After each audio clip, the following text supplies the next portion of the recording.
breakfast? Twice. 2 breakfasts. But I couldn't eat them. Why are you dressed like that? I was cold. You should come in. The water's perfect. I've not been well. I know. But I'm feeling much better now. Are you in love? Yes, I think so.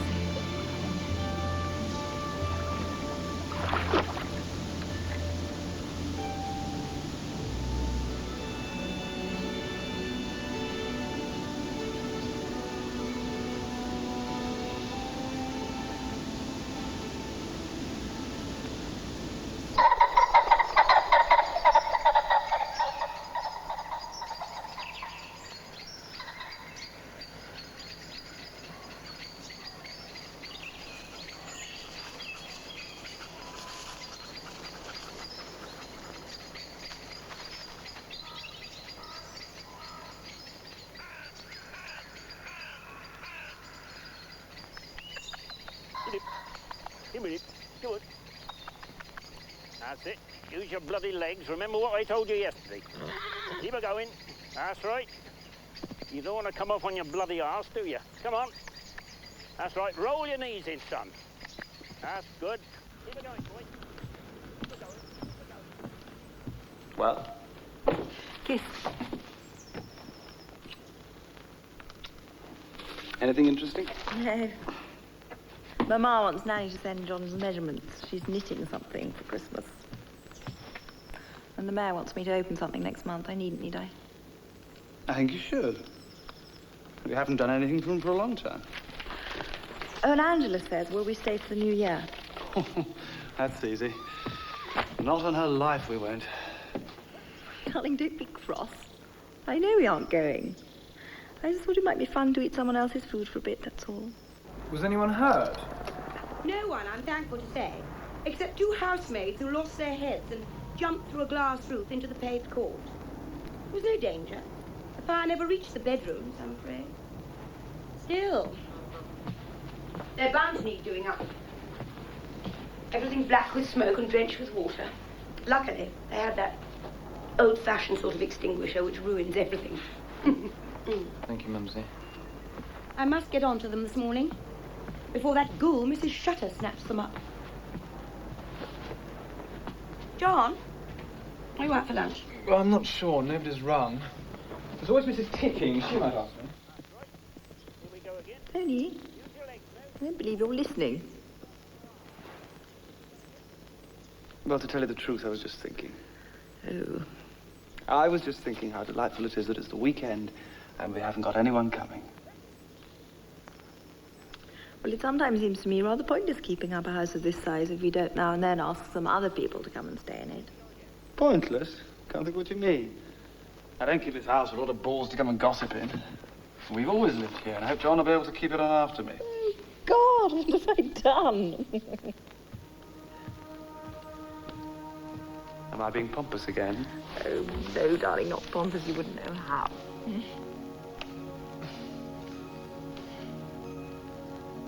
I'm jolly glad no one's coming down this weekend.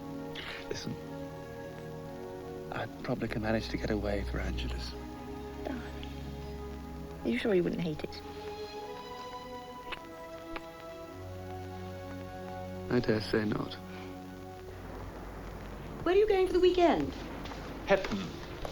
Who's that? I forget. Tony Last. Oh, of course. Oh, she's lovely. He's rather a stick. People were mad about her when she was a girl. Everyone thought she was going to marry Jock Grant Mingus. Mumsy, you're wonderful. I believe you know about everybody. It's a great help. It's all a matter of paying attention when other people are talking. I didn't know you knew her. Well, I don't really. Tony asked me in Bratz the other night. I may have forgotten. Oh, heavens, is that the time? I must get to the shop. Send them a telegram to remind them. Much better than ringing up. Gives them less time to make excuses. Do it before you start. They owe me for a table. What's the house like? Huge and hideous. Now, listen, John. It was very wrong of you to call Nanny a silly old tart. First, because it was unkind to her. Think of all the things she does for you every day. She's paid. Be quiet. And quite a lot, I should think. And secondly, because you were using a word that people of your age and class do not use. You must learn to be more considerate to people less fortunate than you. Particularly women. Do you understand? Is Ben less fortunate than me? That has nothing to do with it. Now, go upstairs and say sorry to Nanny. All right. How did it go today? Very well. Thunderclap jumped a big post in a rail. Didn't you come off? Yes, once. Ben said I just opened my bloody legs and cut an arser. Mr. Beaver, sir, there is 10 shillings against you in my book for last month. Yes, well, thank you, McDougal. We'll remind you sometime, eh? Very good, sir. Well, good afternoon, Mr. Graham. McDougal. Hello, Beaver. What are you drinking? Nothing so far. I think it's time I had one. Brandy and ginger ale, please. Brandy and ginger ale, please, McDougal. And a pink gin. Very good, sir. Who was the old girl you wished on me at that party last night? She's called Mrs. Tipping. Well, apparently, I'm invited to lunch. Are you going? No, I'm no good at lunch parties. Besides, I decided when I got up that I was going to have oysters here. I don't suppose you know anything about pigs. I'm afraid I don't, no. Why? Only that they keep writing to me about them from my constituency. I'm on my way to Hetton. Are you now? Well, give Tony and Brenda my love. I was wondering if you knew anybody else that was going down there. I was wondering if I could get a lift. I don't, I'm afraid. It's quite easy by train. Yes, but it's more pleasant by road. And cheaper. Yes, and cheaper, I suppose. Mr. Beaver, sir, there is a Mrs. Tipping on the telephone wishes to speak to you. She says it's urgent. Thank you. Damn. I nearly got Beaver to buy me a drink. How did the lecture go? Bad. Rotten bad. The trouble is that Nanny's jealous of Ben. Yeah, I'm not sure we shan't both be soon. What are you doing this afternoon? I should go with the low water. I wouldn't say no to going to the movies. Gary Cooper's on at something in the picture trip. All right. I can easily leave low water till Monday. Then we can go to Woolworth's afterwards. Oh, God. Yes, I must say it does look rather disgusting. Hell. Something too horrible has happened. Look at this. Arriving 3:18, so looking forward to visit Beaver. What's Beaver? It's a young man. Sounds all right. Wait till you see him. What's he coming for? You didn't ask him to stay. I suppose I did in a vague kind of way.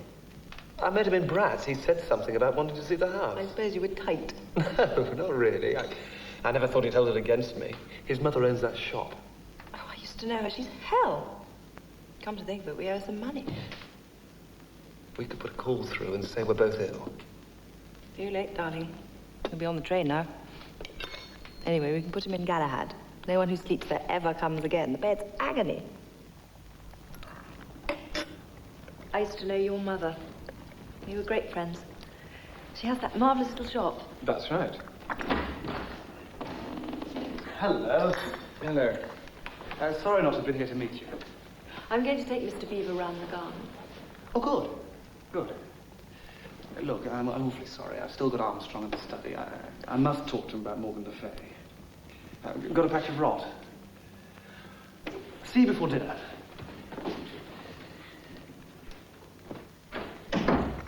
What's Morgan Le Fay? His bedroom.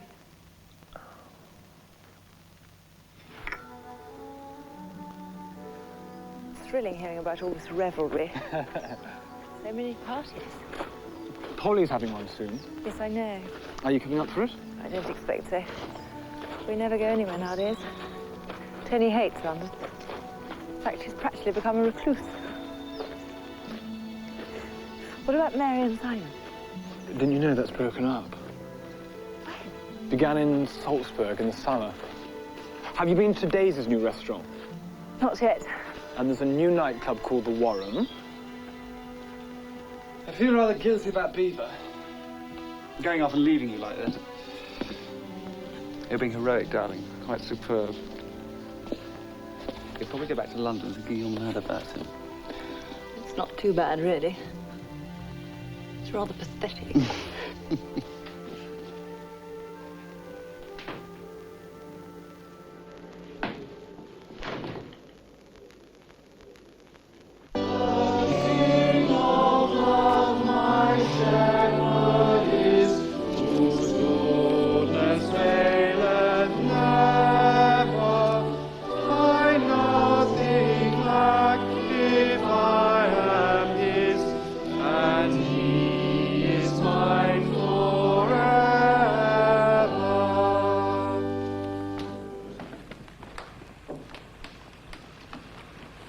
I say, can't I carry something?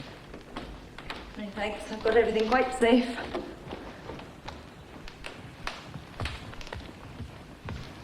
Did you sleep well? Oh, beautifully. I bet you didn't. Well, I'm not a very good sleeper. Next time you come, you must have a different room. Although I dare say you won't ever come again. People so seldom do. Tony's gone to church. Yes, he likes that. Sunday routine. Chat with the vicar, talk to the tenants. Figures all a buttonhole. Glass of sherry. All very solemn.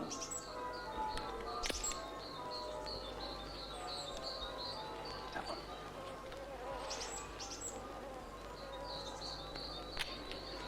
Can I carry Mummy's? No, I'll carry that, miss. You can give this to Mr. Beaver.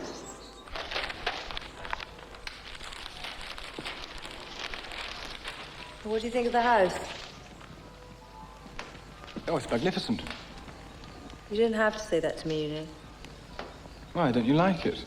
Yeah, I detest it. At least I don't mean that really. I do wish sometimes it wasn't all, every bit of it, so appallingly ugly. I mean, I'd die rather than say that to Tony. Crazy about the place. Still, I suppose we're lucky to be able to afford to keep it up at all. We've no idea how much it costs just to live here. Could be quite rich. Don Andrew.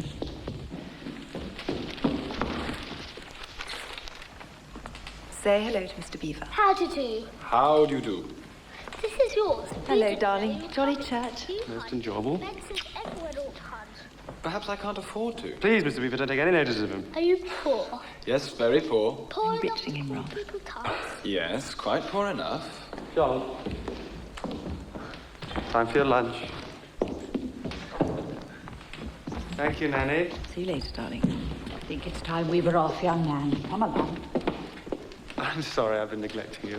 I thought if you wouldn't find it a bore, you might like to look around the house after lunch. I'd like that very much. Oh, good. It isn't fashionable to like this sort of architecture now, but I think it's quite good of its kind. How about a glass of sherry?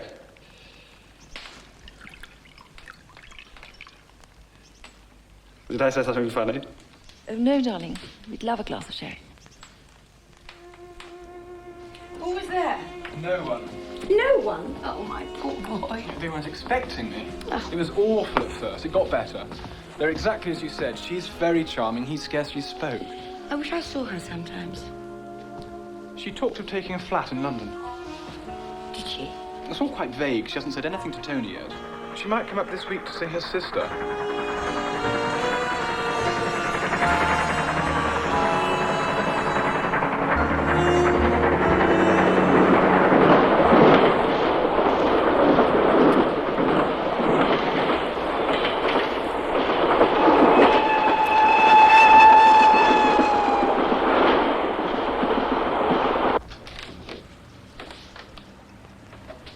Darling, what does the country do to you? You look like £1,000. Where did you get that suit? Oh, I don't know. Some shop. What's the news at Hatton? All the same. Tony Mandy feudal. John Andrew cursing like a stable boy. And you? Yeah, I'm all right. Who's been to stay? No one. We had a friend of Tony's called Mr. Beaver last weekend. I know. You know? I had his mother on the telephone. She wants you to have a drink with her. What's all this about a flat? Oh, I don't know. Something I thought of. I shouldn't have thought Beaver was at all Tony's ticket. He wasn't. What's he like? I hardly know him. I see him at Margate sometimes. He's a great one for going everywhere. I thought he was rather pathetic. Oh, he's pathetic, all right. Do you fancy him? Heavens, no. Are you coming up for Polly's party? It's certain to be amusing. I might. I can find someone to take me. doesn't like her. Can't go to parties alone at my age.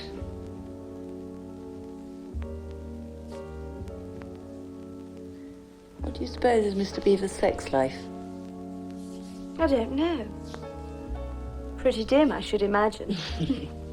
You do fancy him? Oh, well. It's such a lot of young men nowadays.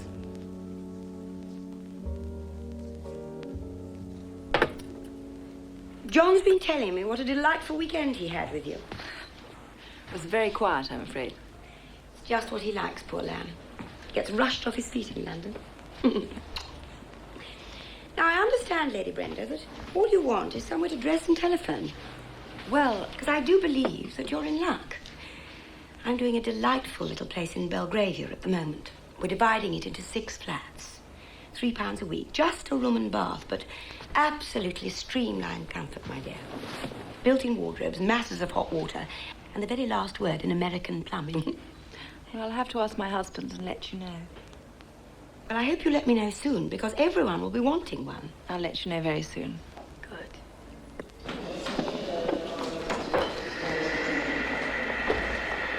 What would you like? 2 of those buns and some chocolate, I think. Are you sure? Yes, thank you. It's what I always have. Subtitles, please.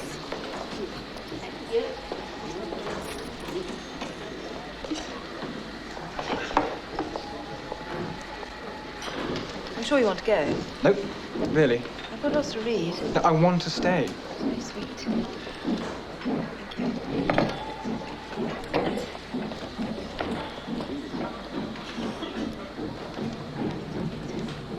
I suppose you wouldn't like to take me to Polly's party, would you? Well, I wish I could. I've promised to dine out for it. So I thought you probably would. So we can meet there. Yes, if I go. I wish I could have taken you. No. It's quite all right. I just wondered. Like, you really don't have to stay. My train's not for ages. Well, I think perhaps I should go, really. Yes, run along. Say hello to Suki for me.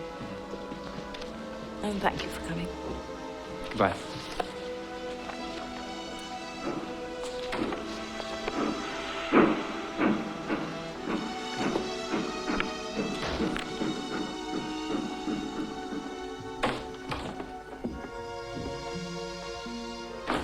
Look, I'm writing a speech for the mayor.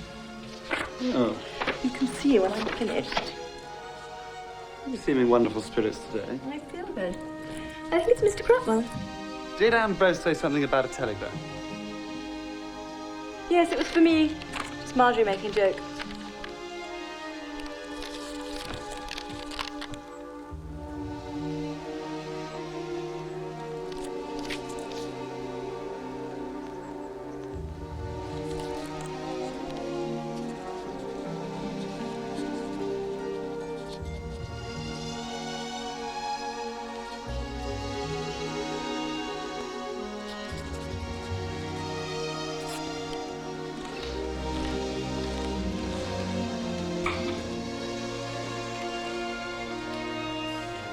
New?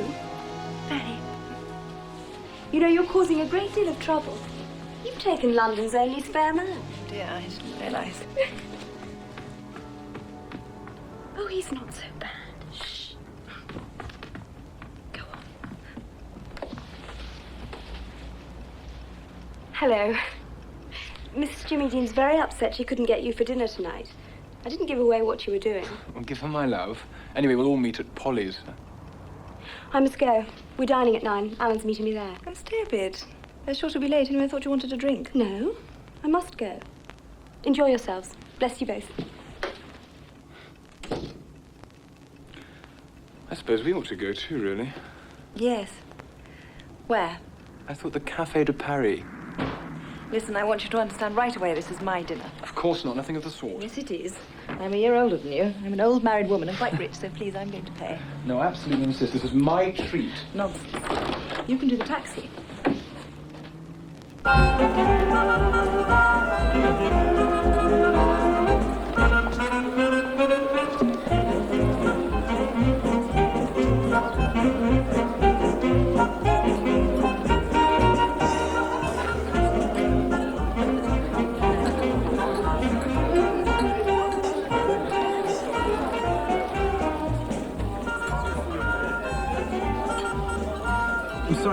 in the taxi. Did you mind when I tried to kiss you? Me? No, not particularly. Then why didn't you let me? Oh dear. I've got a lot to learn. I'm not sure it wasn't a mistake taking you out to dinner. Ask for the bill and let's go to Polly.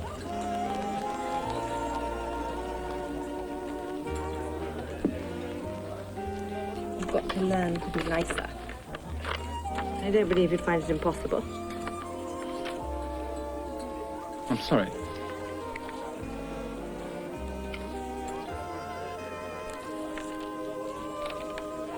How much should we tip him?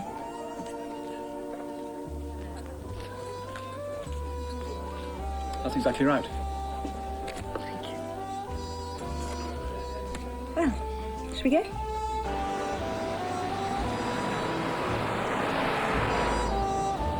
Look, isn't it sad? Did you know they're going to pull down Glenway House to put up a hideous block of flats? I can't believe that Glenway's need them. Do shut up. Come here.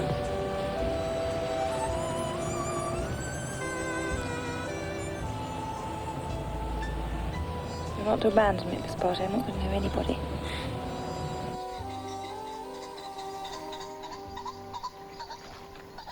Is Mummy coming back today? I hope so. Where's she been? London. Why? Somebody called Lady Cockburst was giving a party. Is she nice? Mummy thinks so. I don't. Why? Because she looks like a monkey. Oh, I should love to see her. Does she live in a cage? Ben's a little woman who looks like a fish. Won't like a fish too, Ben says. John, look through there. Straight through there. Fox. Beautiful. A very steady stay.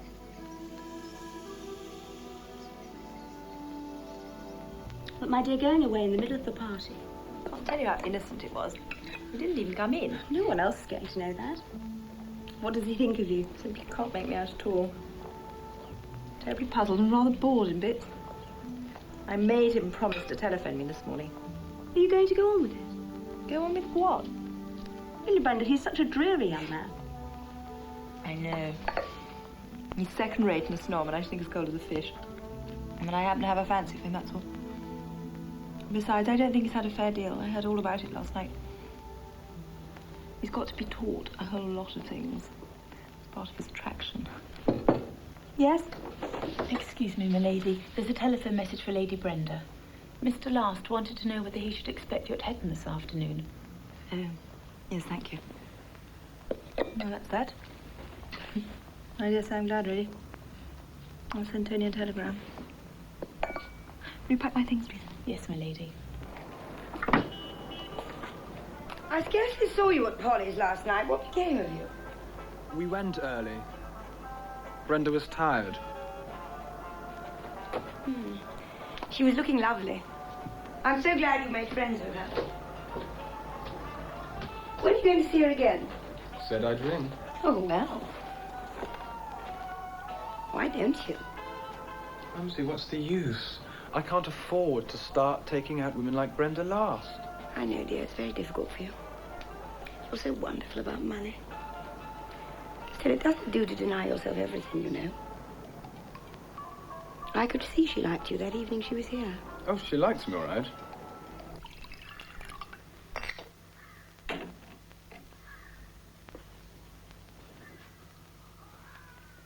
I suppose all this means you're going to start again about your flat.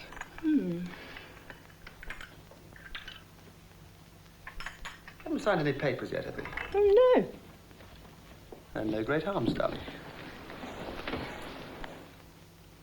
Listen, you haven't been brooding. Oh. Because, you see, when you say flat, you mean a lift, a man in uniform, big front door with knobs, an entrance hall with doors leading off in all directions, and kitchens and sculleries and dining rooms and drawing rooms and servants' bedrooms, don't you? More or less. Exactly. Now, I mean a bedroom, a bath, and a telephone. Do you see the difference? A woman I know, Who? just a woman, has fixed up a whole house like that, just off Belgrave Square, and they're only £3 a week. I see. I'm sure we spend more than £3 a week on not having a flat. Although I really don't deserve it. I've been carrying on anyhow this week. It would mean putting off the bathrooms down here. Tell you what, I'll give up Mr. Crutwell. How's that?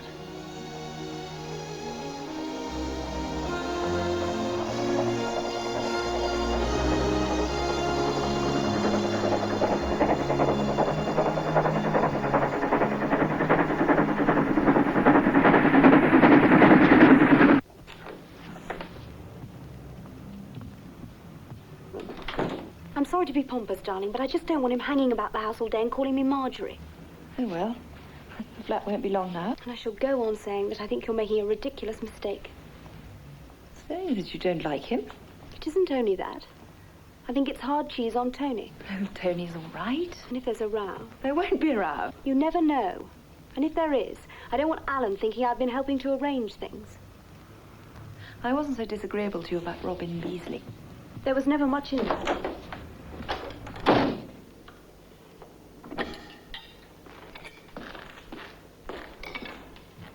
Her ladyship is on the telephone, sir. Thank you, Ambrose.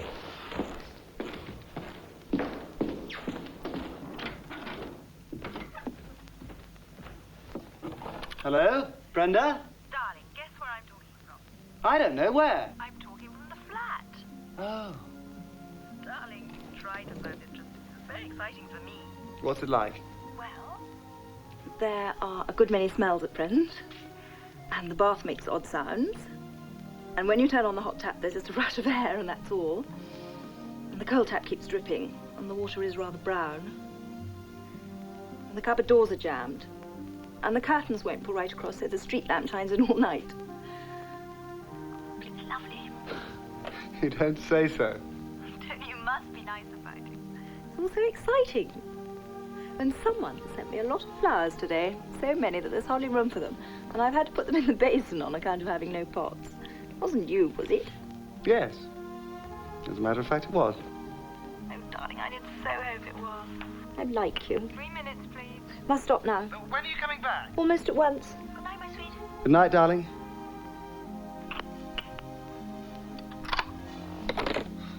What a lot of talk.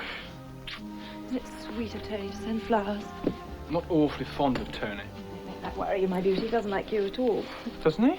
Why not? Well, no one does except me. You must get that clear. It's very odd, but I should.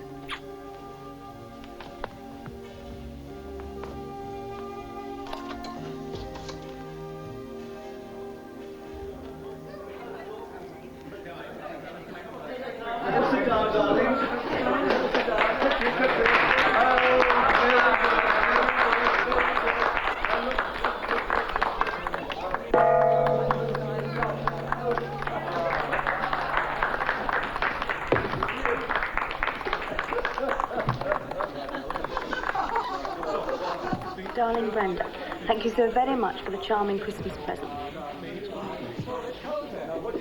I hope your party's been a success. It's really rather dull here. The others went hunting yesterday. Mother has got rather a cold. He's forgotten to finish it. Can't complain. He's never pretended to like me much. And yet it's down to be present. What on earth did you send him? You know, one of those rings with 3 little bits. Come on, Brenda, you're not concentrating. Sullivan! Nebuchadnezzar. Nebuchadnezzar!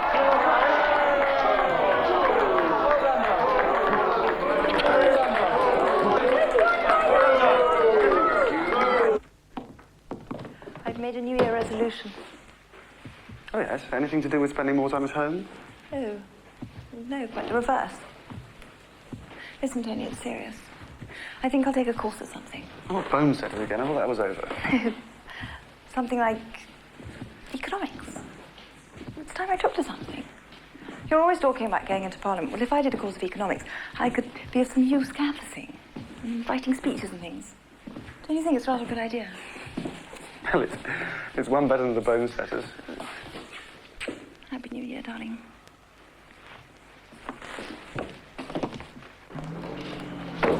Anyone here? Very quiet tonight, sir. Mr. Last is in the bar.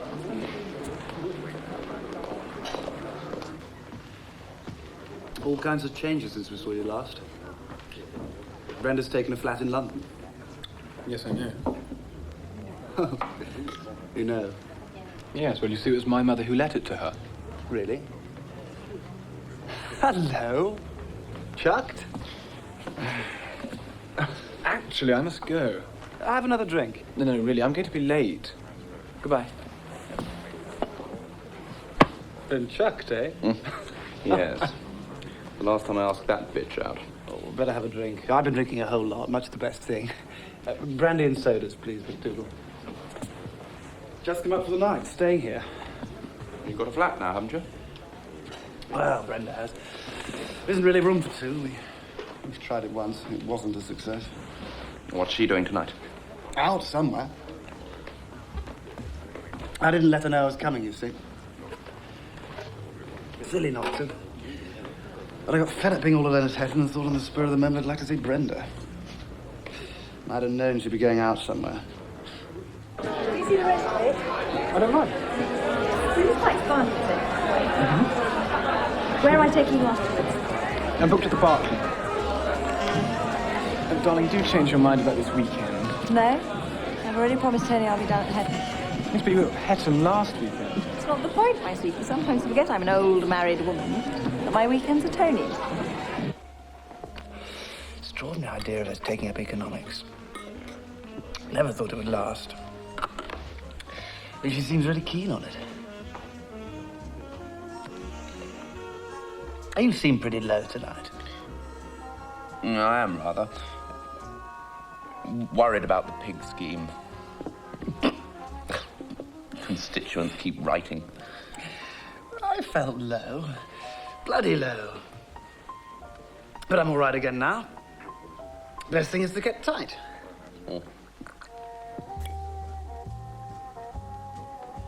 Discouraging to come to London and find you're not wanted.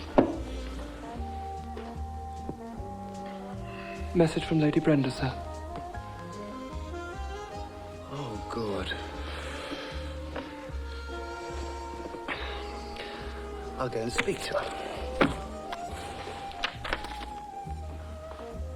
It wasn't her speaking, sir. Somebody giving a message. Oh, I'd better speak to her.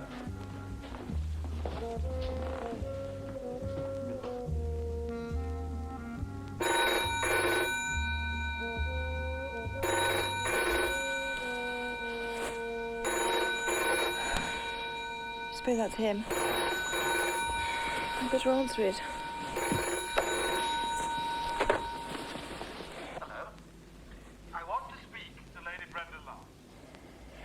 Tony, darling, this is me, Brenda. Oh, hello. Some damn fool said I couldn't speak to you.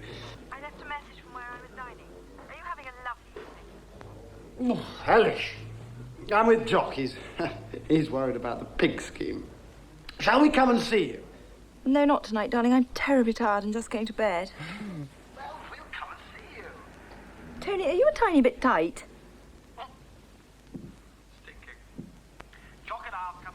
Tony, you're not to, do you hear? I can't have you making a brawl. The flats are getting a bad name anyhow. Their names will be mud when Jock and I come. Tony, listen, would you please not come tonight? Be a good boy and stay at the club.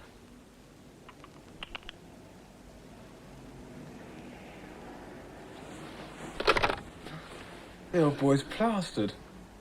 Oh, dear. I feel rather awful about things. But what can you expect coming up suddenly like this? Was he often like that? No, quite new. Oh, God. This isn't the least like Tony. John, you've got to go. Those hooligans may turn up at any moment.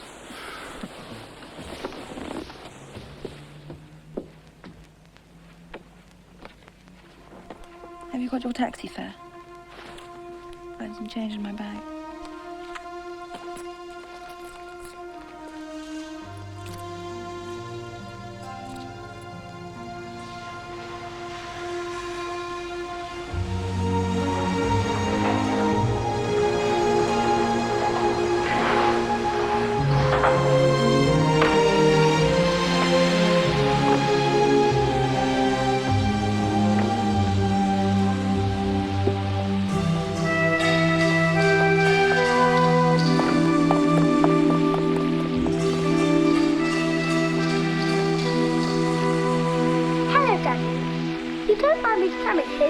maid, Glenny. Very pleased to see you, John. Morning, Dawson.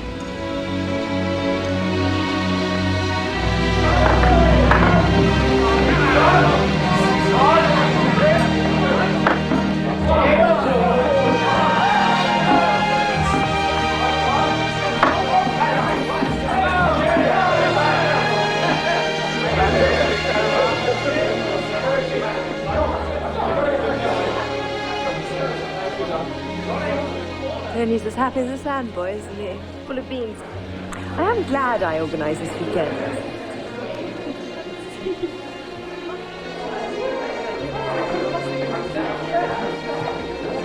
Tony nearly had one through the window. Thank you. Well, do you think Tony knows about Mr. Eve? No, not a thing. What do you think will happen? Oh, she'll get bored with Beaver soon enough.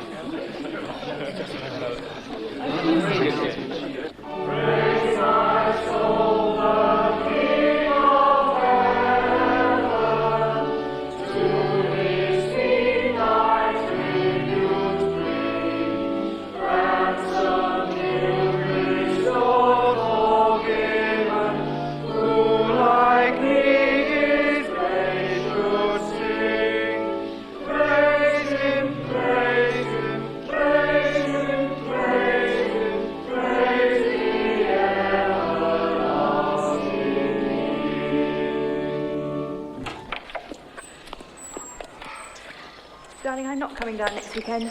You don't mind, do you? I'm going to stay with Veronica. Am I asked? Well, you were, of course, but I refused for you. You know you always hate staying away. Anyway, I thought you didn't like her very much. I hate it like hell. I suppose you must go back tomorrow. The hounds are meeting on Wednesday, you know. You couldn't stay down till then. Not possibly, darling. You see, if I miss one lecture, I get right behind and can't follow the next. Anyway, I'm not that keen to see the hounds. Jock's staying on. He's having his American floozy down. You don't mind? Me? No, not at all. Oh, I'll tell you something very odd. Guess who I met the other day? Who? Our old friend Beaver. Why is that odd, particularly? Oh, I don't know. I've forgotten all about him. Yeah. You didn't tell me it was his mother behind your flat. I might not have been so amiable if I'd known. No, darling, and that's why. This has been a jolly weekend. I thought you were enjoying it. Everything is all right, isn't it? Yes, of course. I get depressed down here all alone and imagine things. You're not to brood, Tony. You know that's one of the things that aren't allowed. I won't brood anymore.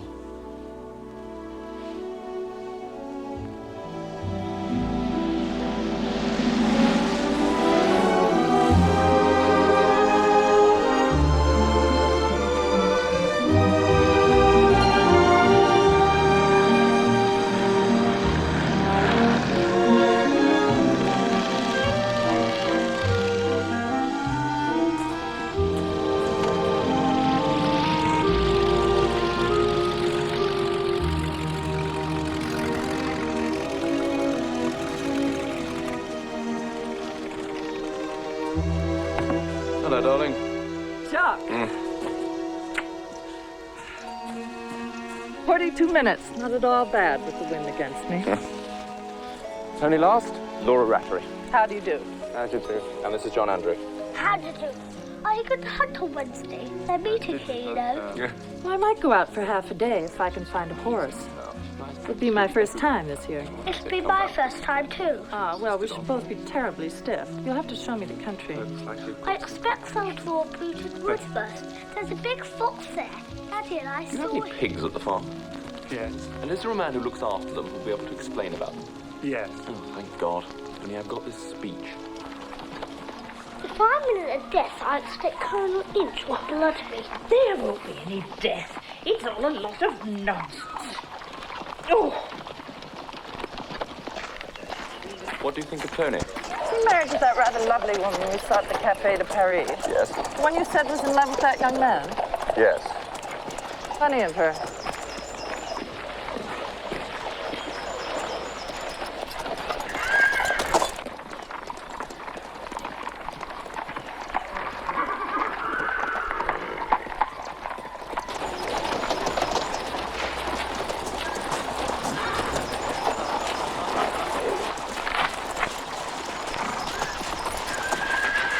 You look very smart.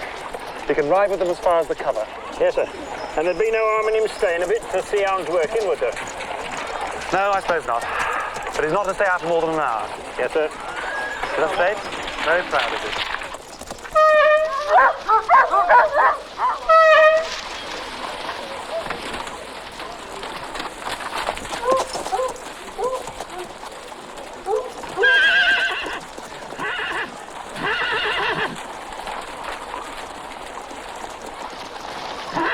Take care of him, Ben. Come on now. Good luck, John. Bye. Bye-bye.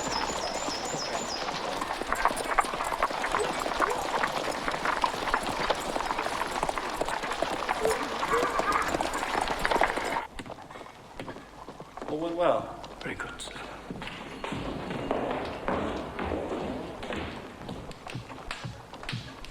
I'm afraid I've been riding very badly already.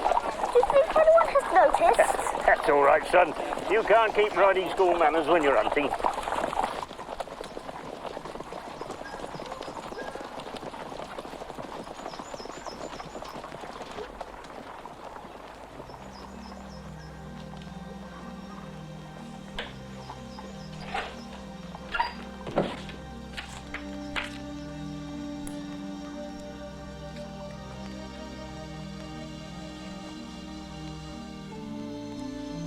Dearest Brenda,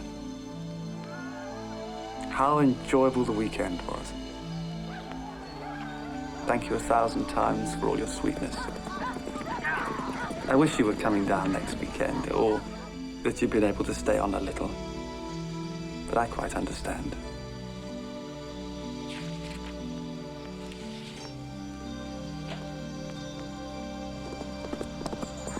If you come back a good time today, your dad will be all the more willing to let you come out another day. But there might be another day. The world might come to an end. Please, Ben. Look, here comes Miss Ripon on that nappy gelding. Seems as though she's going in too. Had a fall by the looks of her.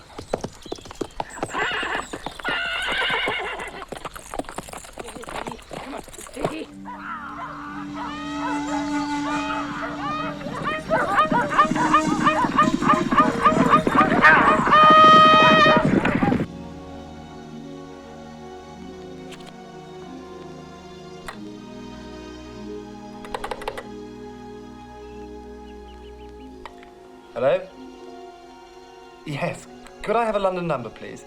I'm taking him away. I can't do anything with him this morning. I thought perhaps Mr. Last wouldn't mind if I came up to the house to telephone for the car. Good idea, miss.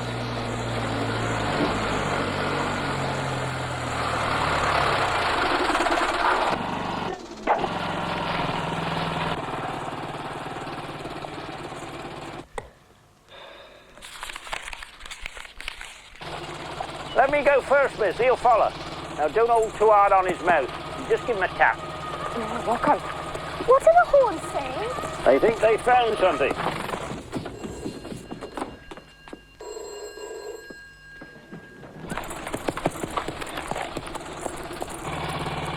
Take a hold of him, miss. Use your whip. Steady. Knees, John. Hold the saddle. Voice down. Hold him, miss.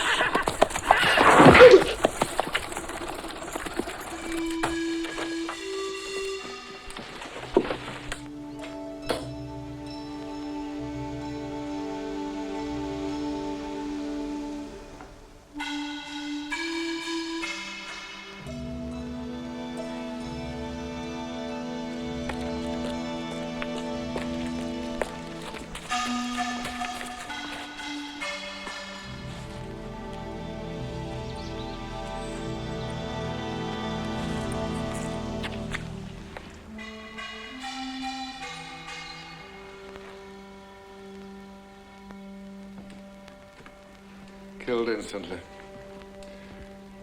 Took it full on the base of the skull. That's very sad. Had a lousy day, too. Poor little bastard.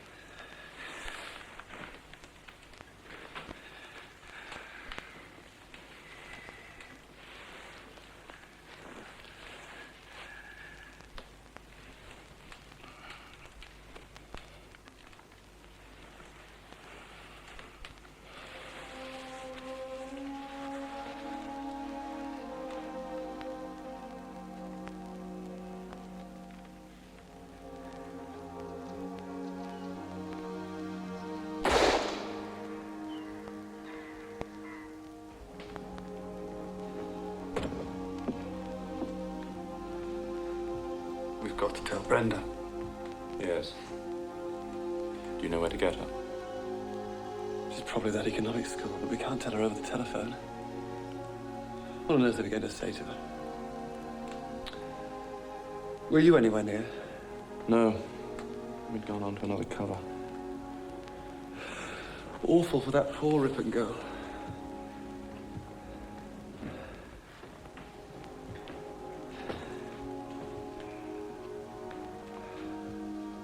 Tony, one of us will have to go up. Yes. I think I shall have to stay here. I don't know why, really, but there were things to see to. It's an awful thing to ask anyone to do. I'll find her.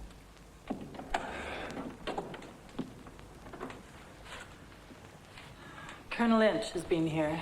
He wanted to give you his sympathies. I told him you'd probably prefer to be left alone. He thought you'd be glad to hear he stopped the hunt. Nice of him to come. Were you having a good day? No. I'm sorry. We saw a fox in Bruton Wood the other day. John and I... Jock's going up to London to fetch Brenda. Then I'll stay here. Well, I'll go and get changed. Won't it be awful for you? No, I'll stay. I suppose it's ridiculous of me, but I wish you would. I'm all in a muddle. It's so hard to believe yet that it really happened.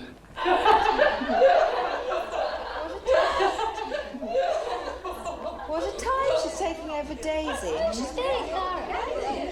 Well, what's it like? I mustn't tell you, it spoils it all. I am not saying spoil sport.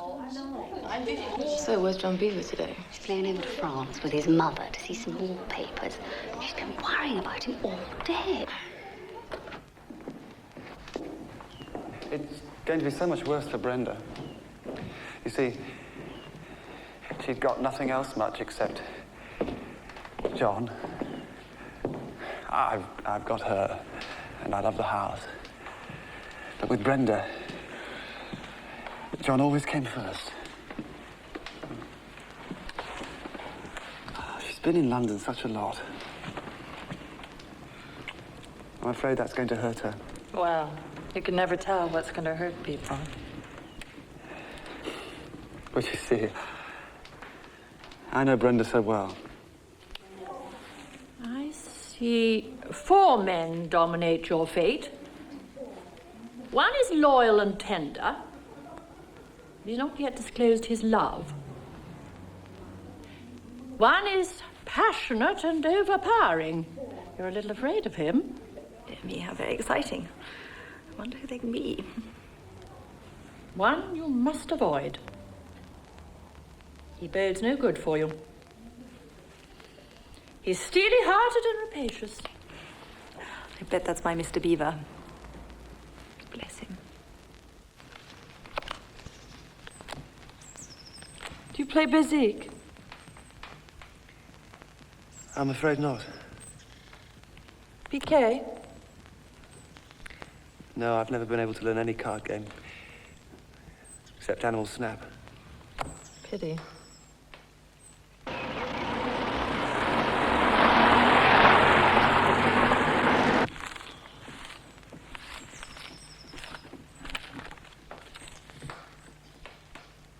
Can you throw craps? No. Oh, it's easy. I'll show you. There'll be some dice in the backgammon board. I'm all right, really. I'd sooner not play.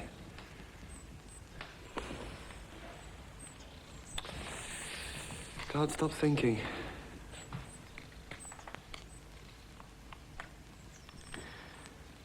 Well, you've got to try and stop.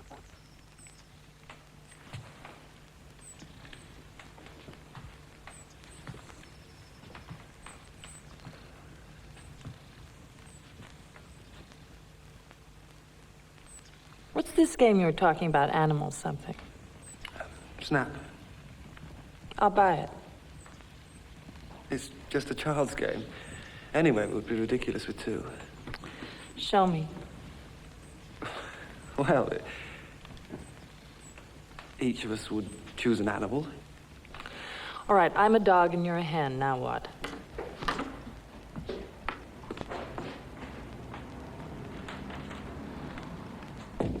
Most enjoyable. Why, how odd you all look. Jock Grant Mingies wants to see you downstairs. Jog? How extraordinary. It isn't anything awful, is it? You better go and see him.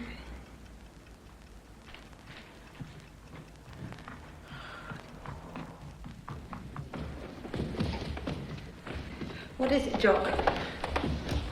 Tell me quickly, I'm scared. Nothing awful, is it? I'm afraid it is. There's been a very serious accident. John. Yes. Dead.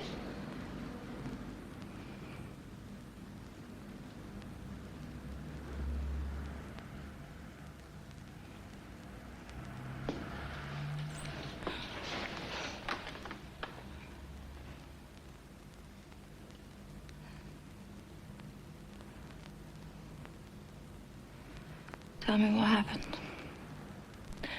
Why do you know about it first? I've been down at Hatton since the weekend.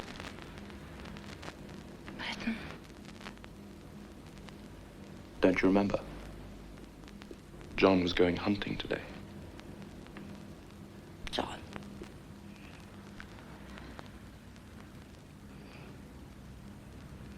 John Andrew? Nice. Oh, thank God.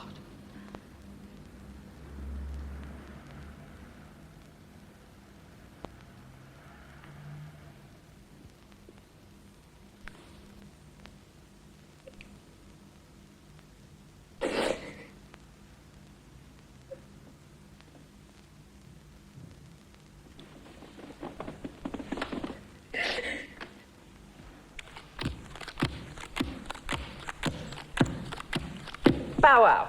Come on, you're not putting your heart into this.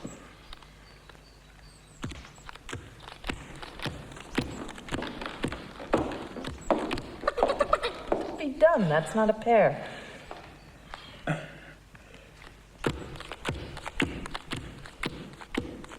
wow!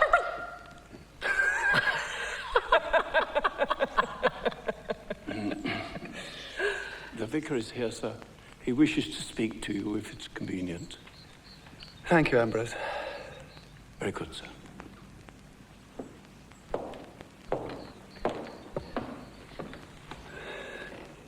We'd better stop. It's all right. Wasn't a very good game anyway. Would you like me to go somewhere? No, don't bother. I'll see him in the study.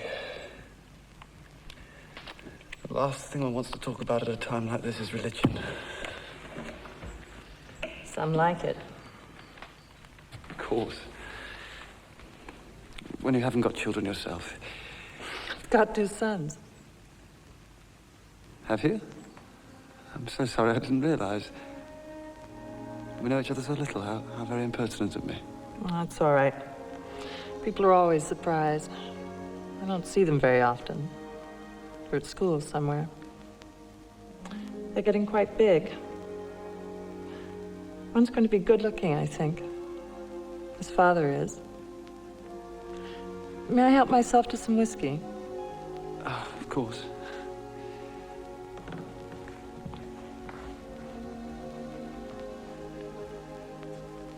Jock must have told her by now.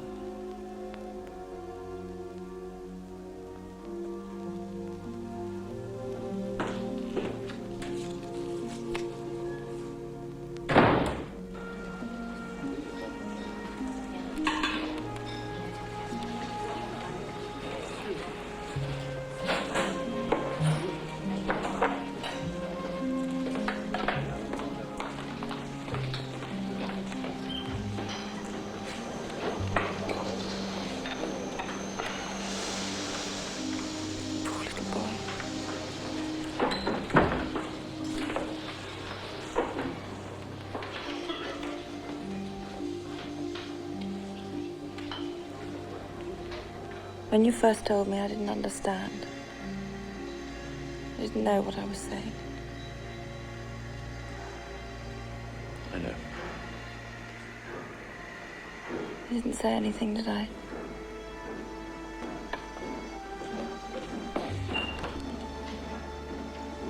You know what you said.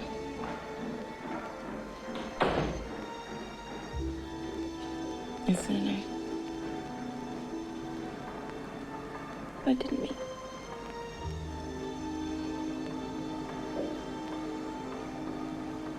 No, I don't think there's any point in trying to explain. Would you like me to travel down with you? No. Thank you.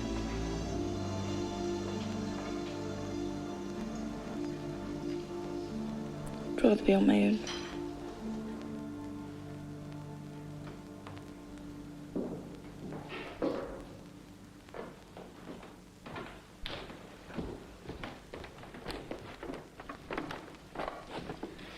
Nothing to say, is there?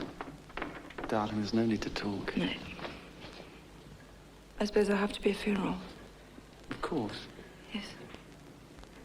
Tomorrow. Don't. I must go and finish some letters.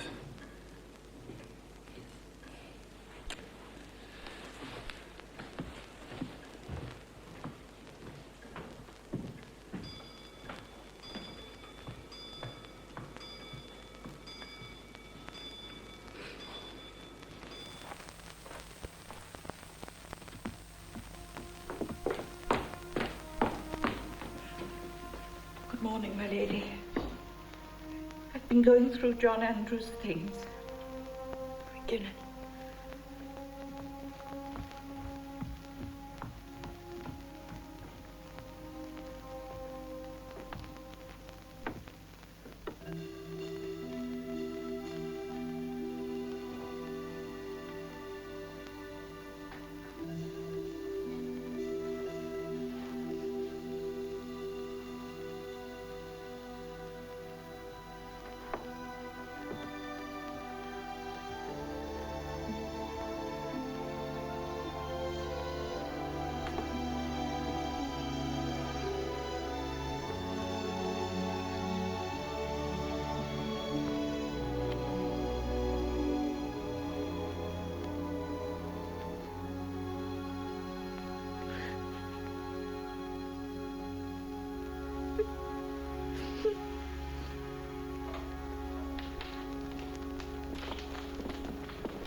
Jock rang up. He wanted to know if there was anything he could do. How sweet of him. Why didn't you have him down for the weekend? Would you like that? I shan't be here. I'm going to Veronica's. You're going to Veronica's? Yes, don't you remember?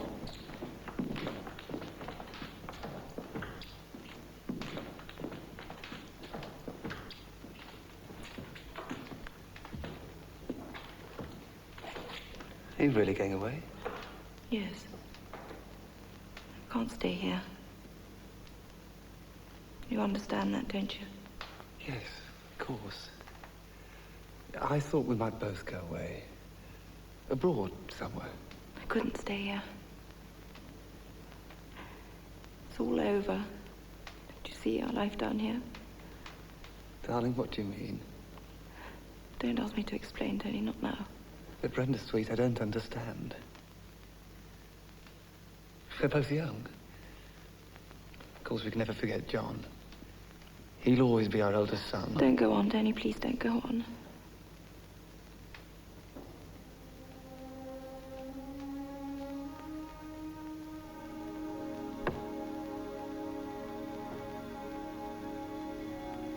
So, you're going to Veronica's tomorrow? Yes. I think I will ask Jock to come. Yes, I should. And we can think about plans later, when we've got more used to things. Yes. Later.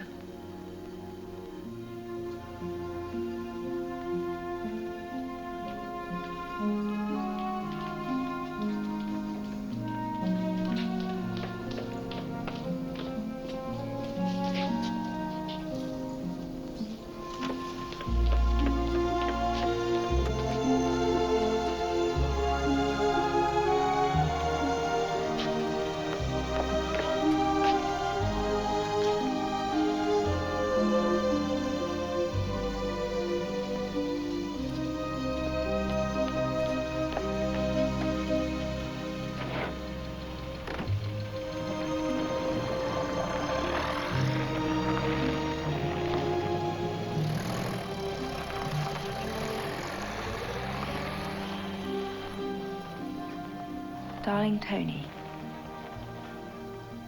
I'm not coming back to Hetton. You must have realized for some time that things were going wrong. I'm in love with John Beaver and I want to have a divorce and marry him. If John Andrew hadn't died, things might not have happened like this.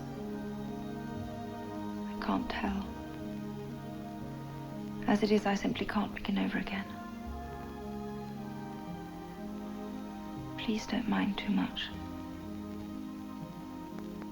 I suppose we shan't be allowed to meet while the divorce is on. But I hope afterwards we shall be great friends. Anyway, I shall always look on you as one, whatever you may think of me. Best love from Brenda.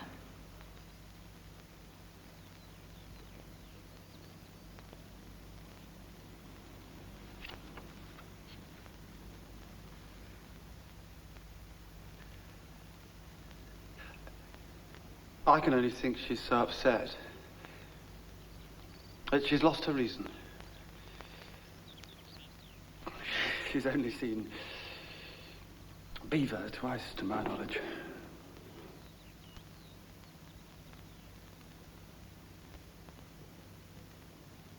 I'm sorry it should have happened like this.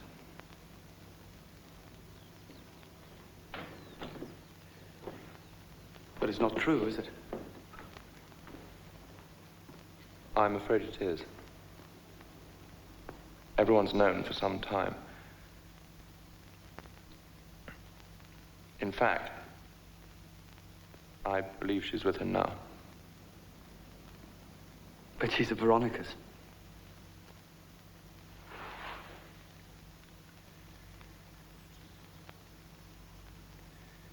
Beaver's there too.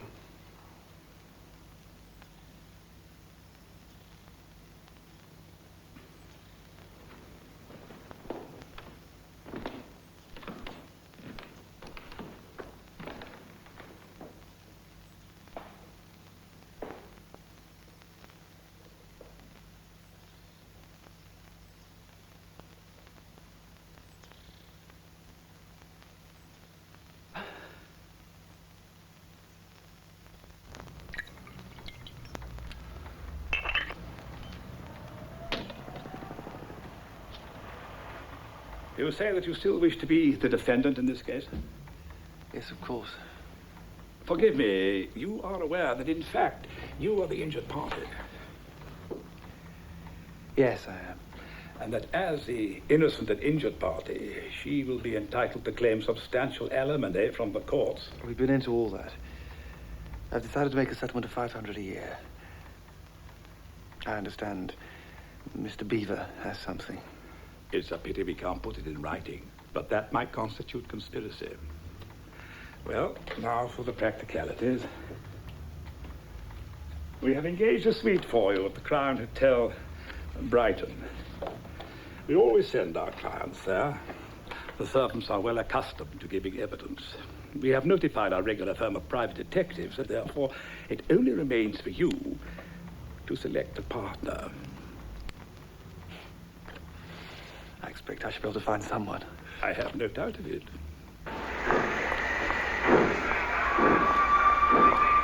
This is going to be hell.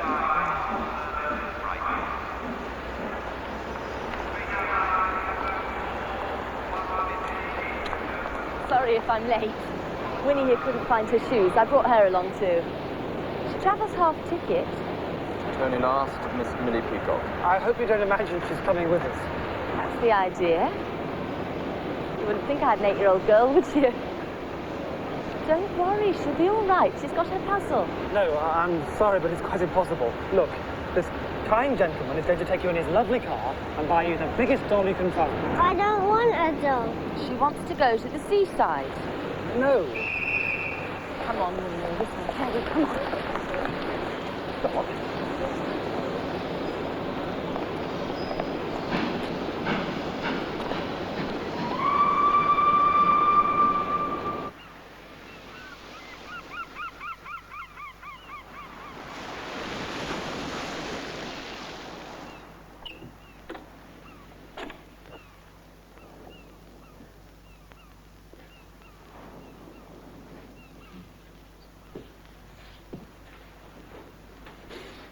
God. What is it? Mum's asleep. Oh, so I should think. Go back to sleep. It's hardly raining at all. What are you doing? I want to go to the pier. It won't be open yet. All right, I want to go down to the sea. Come on. All right.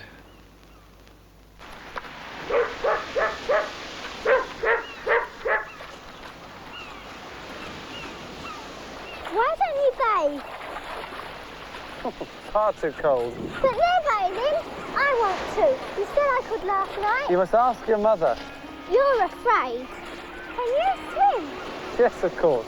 Well, why don't you? I bet you can't. All right, I can't. Then why did you say you could then, Fibber?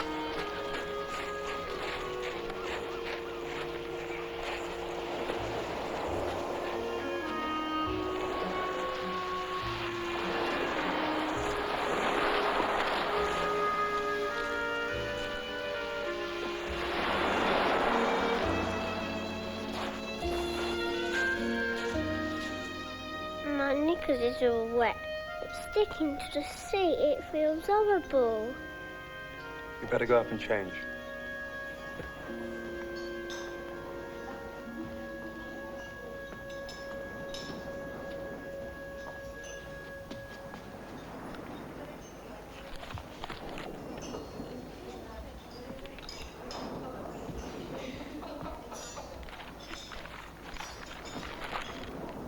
Mr. Last, would you allow me a moment? It's Blenkinsop, ex-detective sergeant, my colleague, Mr. James. We're employed by Mr. Graceful, private investigations. Oh, yes, of course. Please sit down. Will you have breakfast? Thank you, but both Mr. James and myself have already had quite sufficient. Tell me, is it usual to bring children on an expedition of this kind?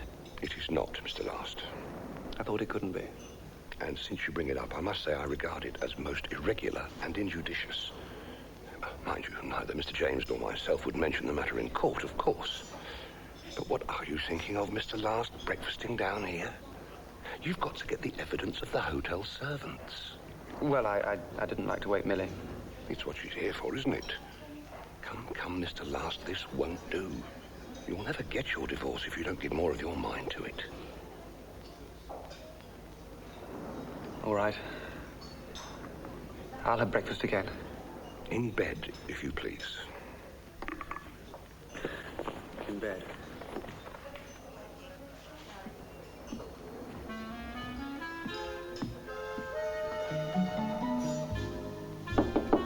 Billy, we've got to have breakfast. Don't want any breakfast. I think I'll sleep a little. Come on. This is what we've come for. Okay. Winnie, darling, get Mother her cardie from the chair.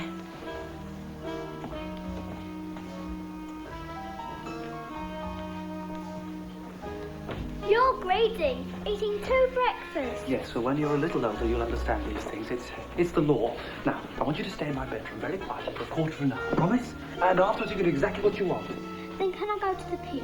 Yes, certainly, if you're quiet now.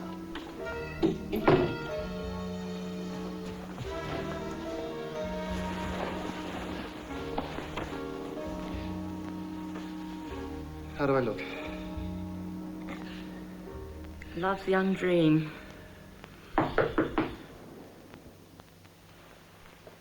Come in.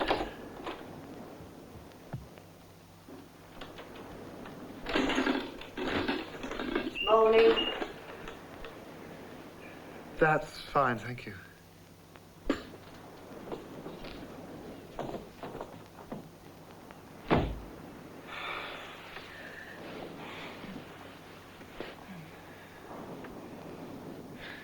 So much for infidelity.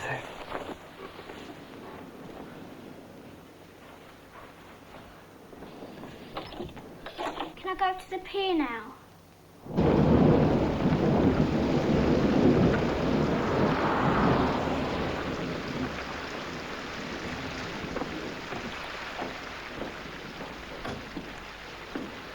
Thanks. I telephoned earlier. I'm collecting some brochures. Take a seat, sir. I'll be with you in 1 moment.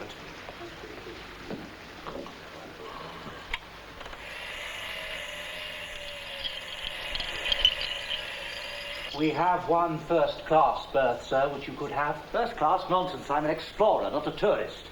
This is a very important expedition. Will you please go and look again?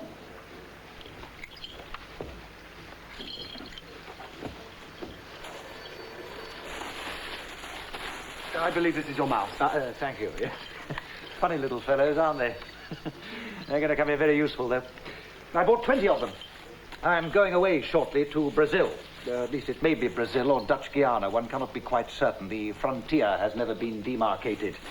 I was supposed to have started last week, only my plans were upset by this lunatic agency. Do you by any chance know a Nicaraguan calling himself alternately Ponsonby and Fitzclarence? No, I don't think so. So you are fortunate. That man has just robbed me of £200 and some machine guns. The pinch I can do without the machine guns, but I cannot do without the £200. My marriage was an ideally happy one until shortly before Christmas last year, when I began to suspect that my husband's attitude had changed towards me. He always remained in the country, and my studies took me to London. I realized that he no longer cared for me as he used to.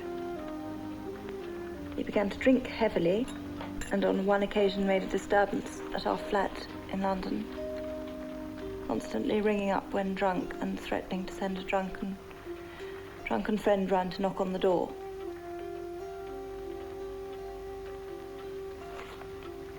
Is that really necessary? Not strictly, but it's advisable to put it in. It's always helpful to offer evidence of general degeneracy. I see. It's a pity I can't have the Royal Geographical Society in on this expedition, but I have to find the money privately. Of course, it will be a monumentally historic find if I ever get there. But what do you suppose it'll be like, this lost city? Oh, impossible to say. The Pee-wees call it shining or glittery. I was out there last year. That's when I made contact with the Pee-wee Indians. The first white man ever to contact them and get out alive. When are you setting off? Thursday. All the same, making every allowance for your feelings, Brenda is my sister, you know. I do think you're behaving rather vindictively in the matter. I saw this chap Beaver yesterday. Didn't like him at all. Do you? I hardly know him. You'll want to come back in a year, just you see. I don't want her back. Well, that's vindictive. Besides, you know, it's not as if it's all Brenda's fault. It does take two to make an argument. And from what I hear, things haven't been going well for some time. For example, you're drinking rather a lot. Did Brenda say that? Well, yes. Well, that really explains what I wanted to say. I've discussed your suggestion for a settlement with the lawyers and with the family. We've decided that the sum should be increased to 2,000. That's quite out of the question. I couldn't begin to afford it. It would mean giving up Heston. Well, there's a lot in what these Labour fellows say, you know. Big houses are a thing of the past in England. Tell me, did Brenda realise when she agreed to this proposal that it would mean my leaving Hetton? Yes, it was mentioned, I think. I dare say you'll have no trouble sending it to a school or something. I can remember when I was trying to get rid of Breakley, my agent said it's a pity it wasn't Gothic, because schools and convents go for that. It's inconceivable. It's not just a question of money, you know. The fact is, Beaver's cutting up nasty. He says he can't possibly marry Brenda unless she's properly provided for. Well, he's got practically nothing himself. He's unlikely to earn any. He says it isn't fair on her. Quite see his point in a way. Yes, I see his point. What your proposal really amounts to is I should give up Heston in order to buy Beaver for Brenda. Oh, dear. Perhaps I haven't made myself quite clear. It comes of having too much respect for people's feelings. You see, Brenda will ask for alimony of £2,000 from the court. And with our evidence, we shall get it. Sorry you obliged me to put it so bluntly. Hadn't thought of that. No, nor have we, to be quite frank. It was Beaver's idea. Darling, how did you track me down? I'm lunching with Reggie. He tells me you're going to sue for alimony. Is that so? You don't be so bullying. The lawyers are doing everything. It's no use coming to me. Yes, they did say that. I know it sounds a lot, but... And you know exactly how my money stands. You know it would mean selling Hetton. Don't you? Hello, are you still there? Yes, I'm still here. You'll know it means that. Tony, don't make me feel a beast. Everything's been so difficult.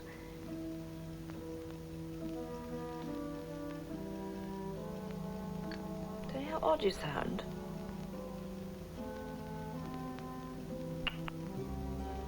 Don't bring off.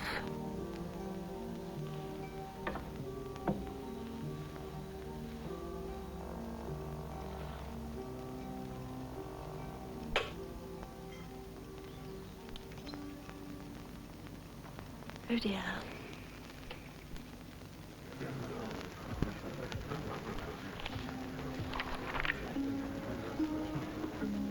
You were quite right.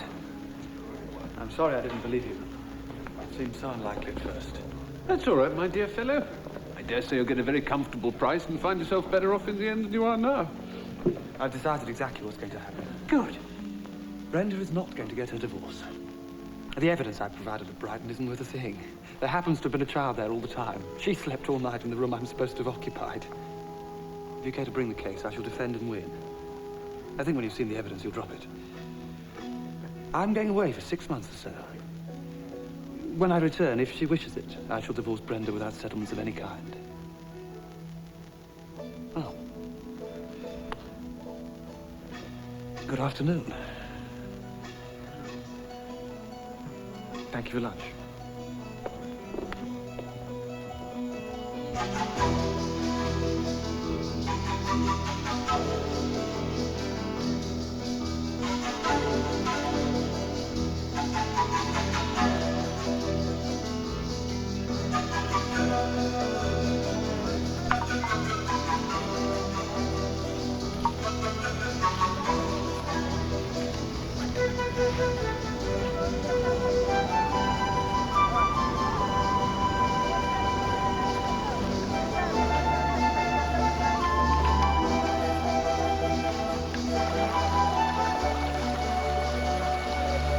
now in the Amazon system of rivers, all this water here will be flowing south.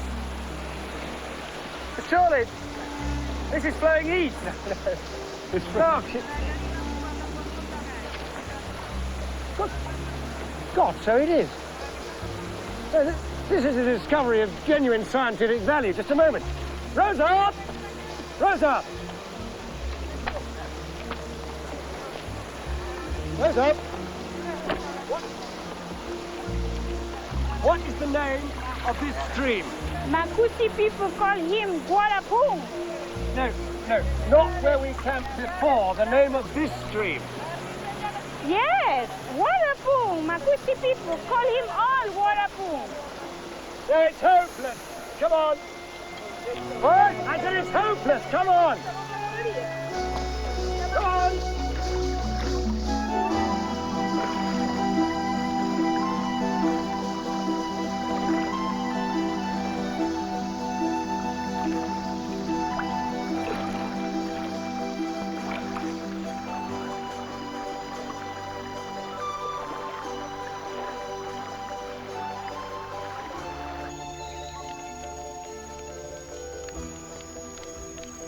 Makusi people there, Peewee people there.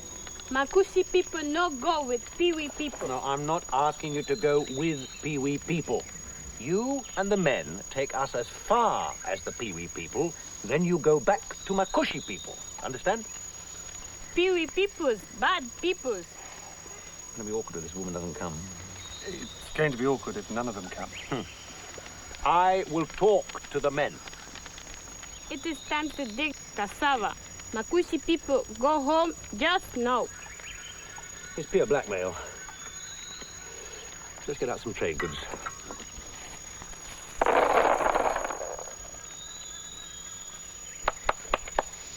Each man can take 3 things from here if he comes in the boats. Makushi people, dig cassava just now. Give me cigarette.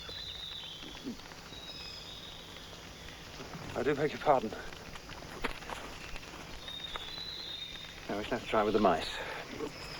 I had wanted to keep them till we reach the peewees. It's a pity, but it can't be helped. They'll go for the mice, you see. I know the Indian mind.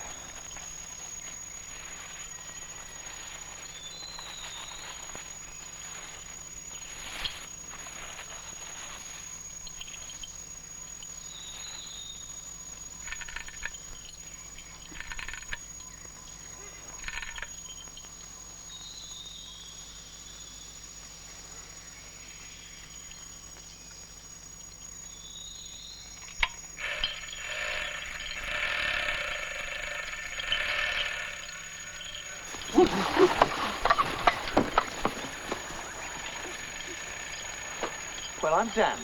That's better than I expected. More than you expected, anyway. No. They'll come back. I know them. They'll come back when it's dark.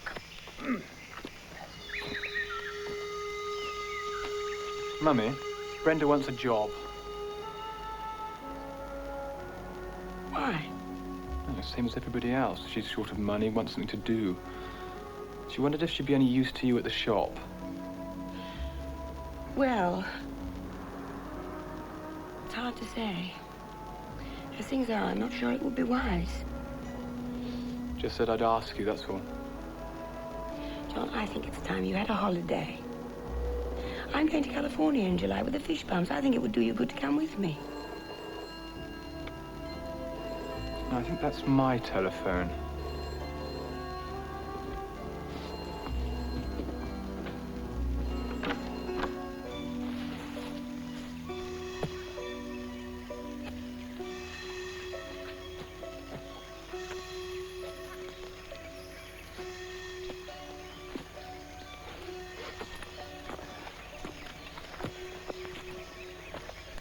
What's the matter? They've taken everything.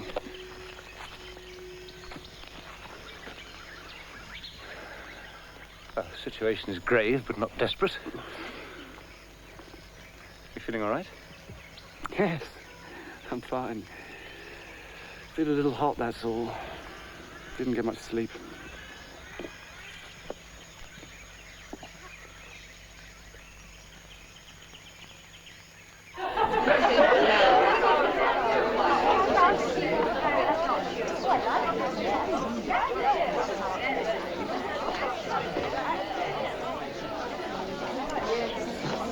You're going through with the divorce?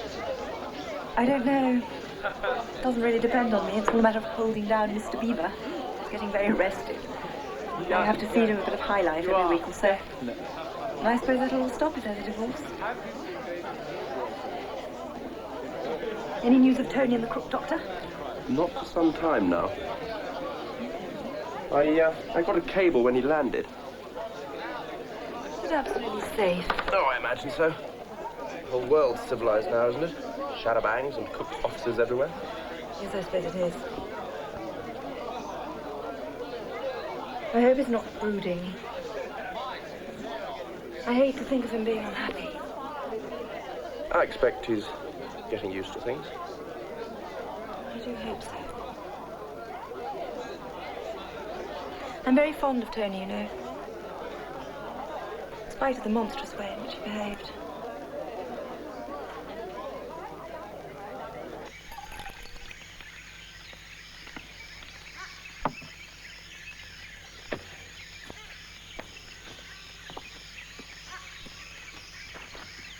How are you feeling? Awful. I'm afraid it'll be a day or two before I'm really well. I've been pretty ill, haven't I? Go on, drink this. Can't remember much. Are we going on tomorrow? We'll think about it.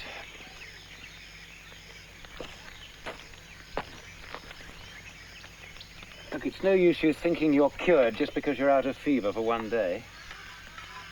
Might take a week, might take longer.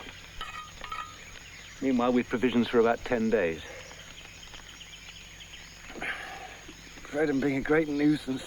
That's not the point. The thing is to find what's best for us to do.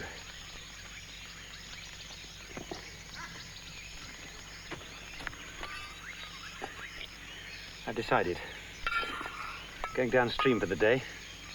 See if there's any sign of a village. I hate leaving you, but it's a risk worth taking. I'll be back by nightfall, hopefully with some Indians to help. All right.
Sorry about dinner. I just don't have any money left.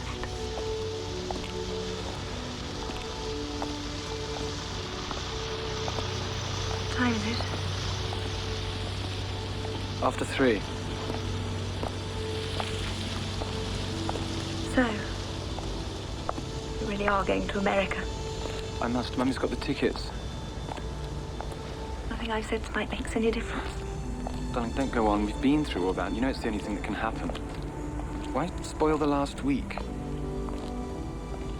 You have enjoyed the summer, haven't you? Of course. Shall we go? Yes. Don't bother to see me home. You sure I don't mind? It's miles out of the way and it's late. No, what I mind.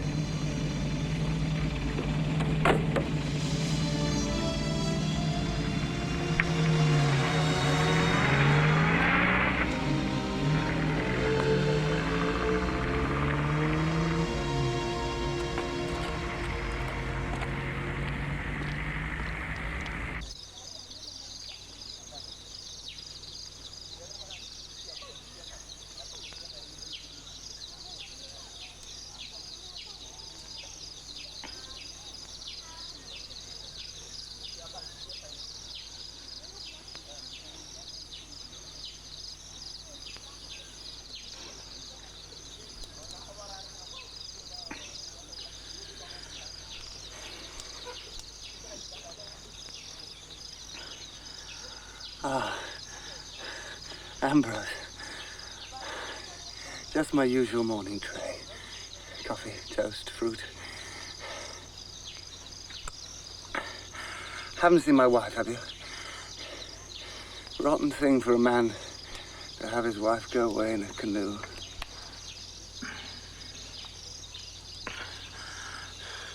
You're very ill. And you've had a rough journey. That's what Messenger said. He's in love, you see. With John Beaver. Now drink this.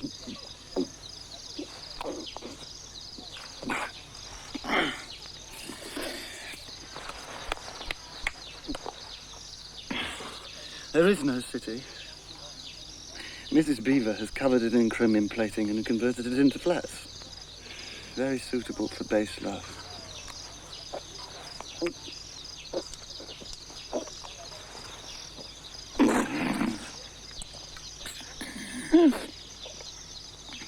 Nasty medicine.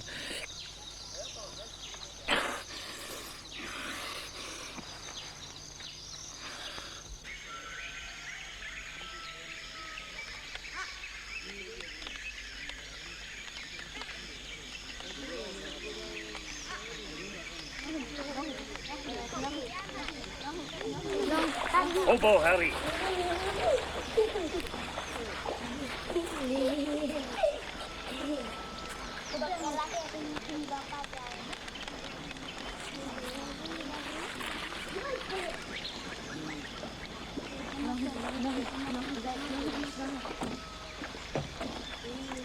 Hello? I'm feeling a great deal better. I must thank you, Mr. Todd.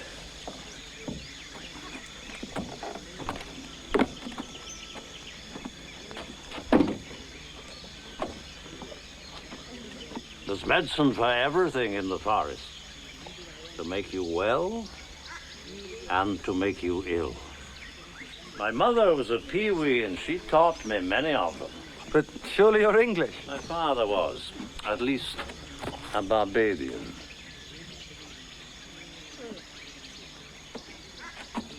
Can you read? Yes, of course.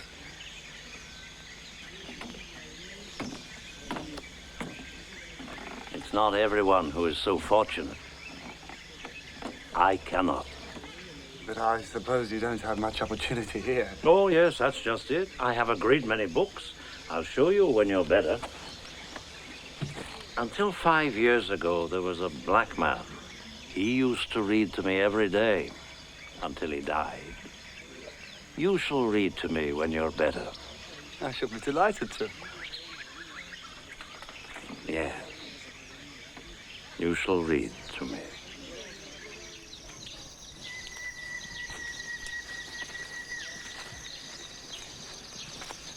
you believe in God? Yes, I suppose so. I've never really thought about it much. I've thought about it a great deal, and I still do not know. Charles Dickens. Now, he believed. You're fond of Dickens? Yes, of course. More than fond. I have his entire works. I've read them all several times, but I never get tired. It takes a long time to read them all. More than 2 years. The black man's grave. Barnabas Washington. To commemorate his death and your arrival.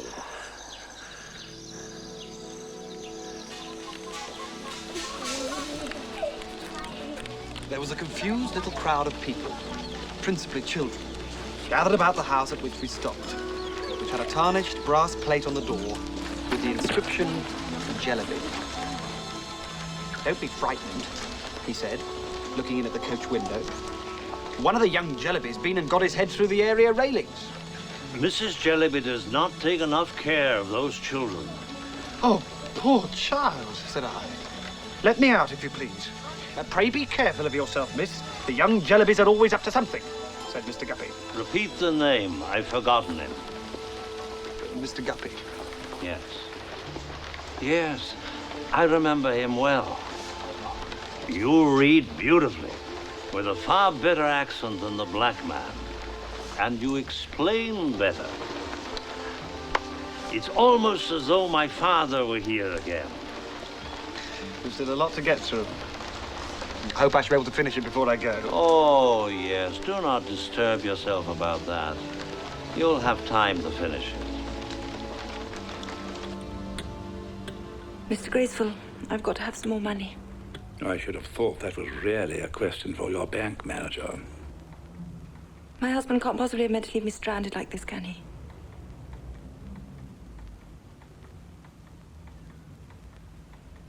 Oh, I see.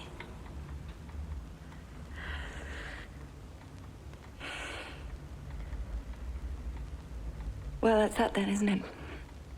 It certainly looks as if it were.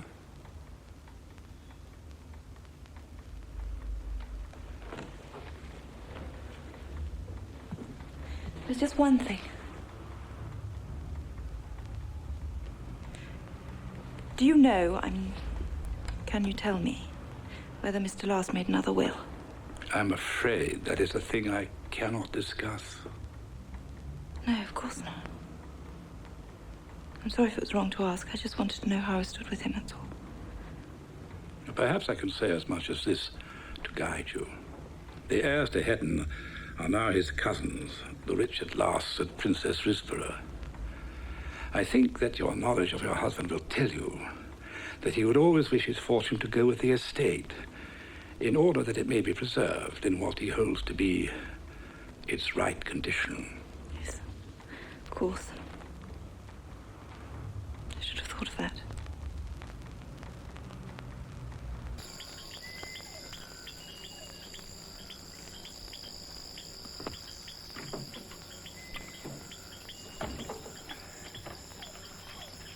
Mr. Last, the Indians tell me you have been trying to speak with them. It is easier that you say anything you wish through me. You realize, do you not, that they would do nothing without my authority? They regard themselves, quite rightly in many cases, as my children.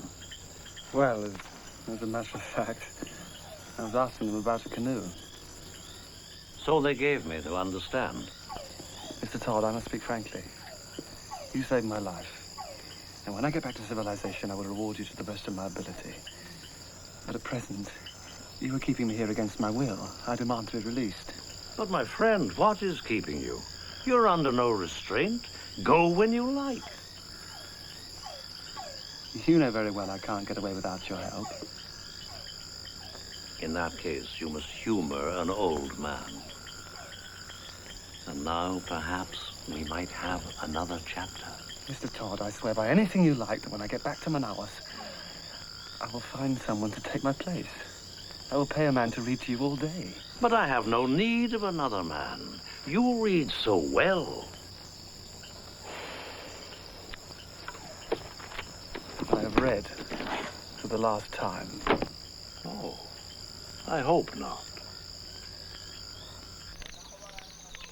I think there's a pain somewhere in the room, said Mrs. Gradgrind, but I couldn't positively say that I have got it. After this strange speech, she lay silent for some time. Louisa, holding her hand, could feel no pulse, but kissing it, could see a slight thin thread of life in fluttering motion. Poor woman. Yes, of course, she dies. I'd quite forgotten. Well, I enjoyed that very much.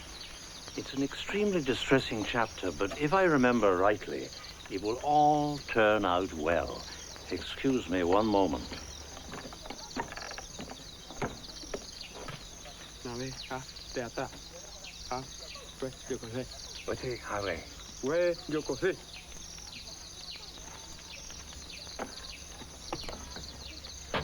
It's one of the local feast days, and they're making pivari. You may not like it, but you should try some. We will go over to this man's house tonight.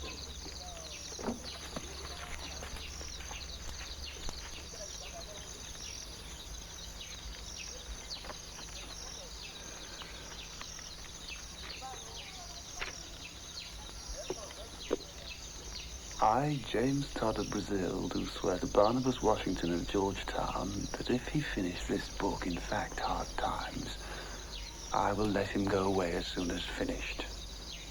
Mr. Todd made this mark. Signed Barnabas Washington.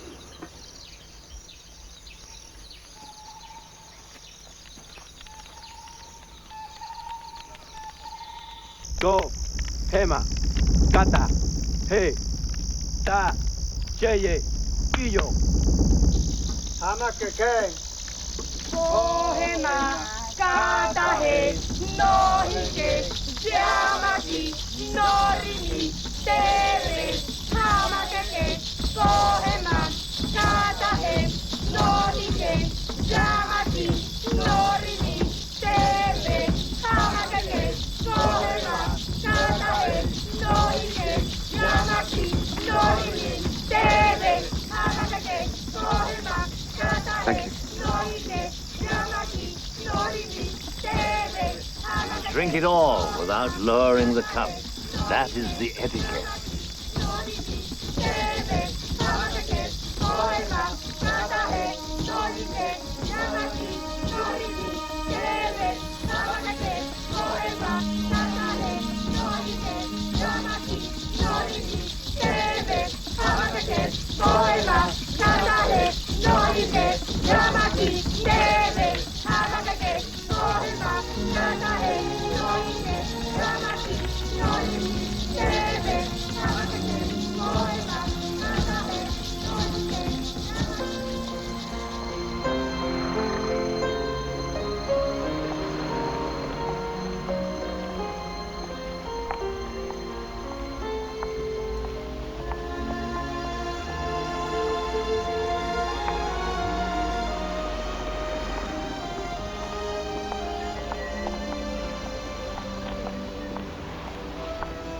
See, mate. Thanks, Albert. What would you like? A pie, please. Pork or beef? Pork, I think. Tuppence, please. Thank you, good night.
How'd you feel?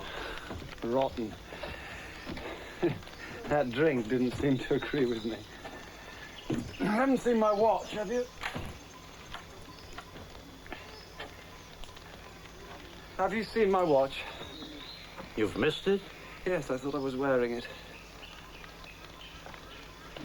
I say, I've never slept so long.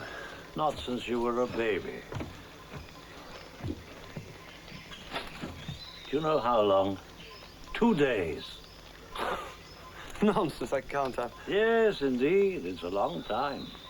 It's a pity, because you missed our visitors. Visitors? Why, yes, I've been quite entertained while you were asleep. 3 men from outside, Englishmen.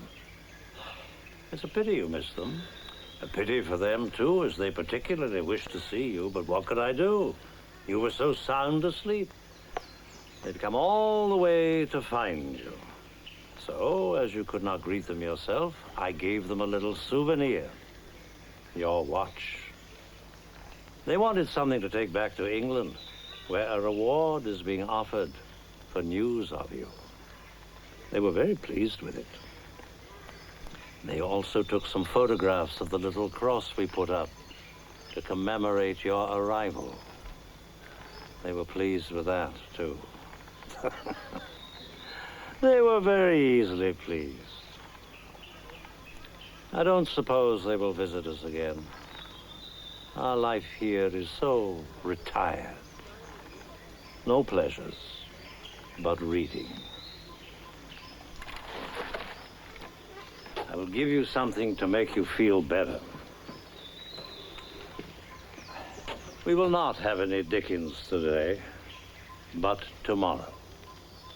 And the day after that. And the day after that.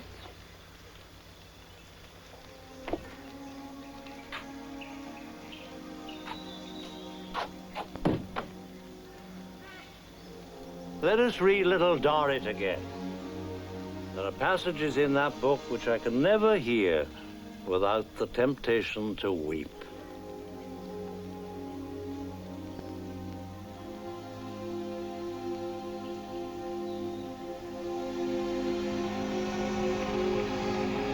As we remember Anthony last, in our hearts and in our prayers, let us look back to him as he was here at Hetton, squire of our village, beloved friend to us all. And let this memorial stand as a true mark of our thanksgiving for a life which was of service to us all. In the name of the Father, the Son, and the Holy Ghost. Amen. Amen.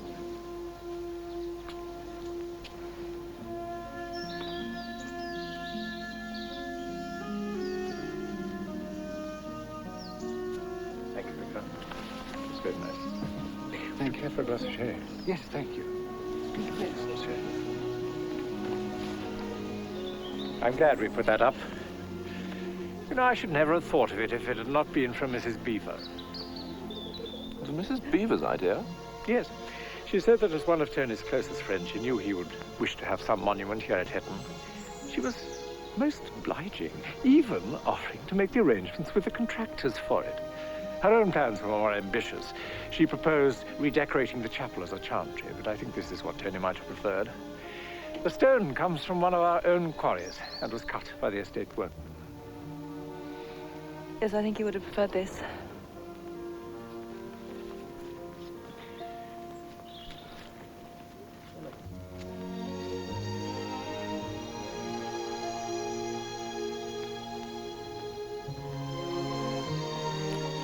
Are you sure I can't persuade you to stay the night?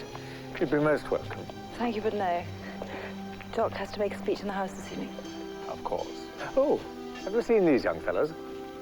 Teddy's idea. He's hoping to breed from them.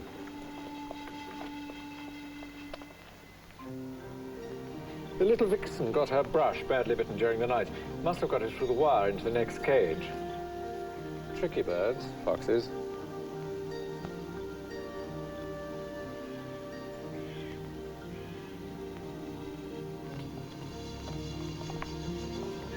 Well, if you're sure.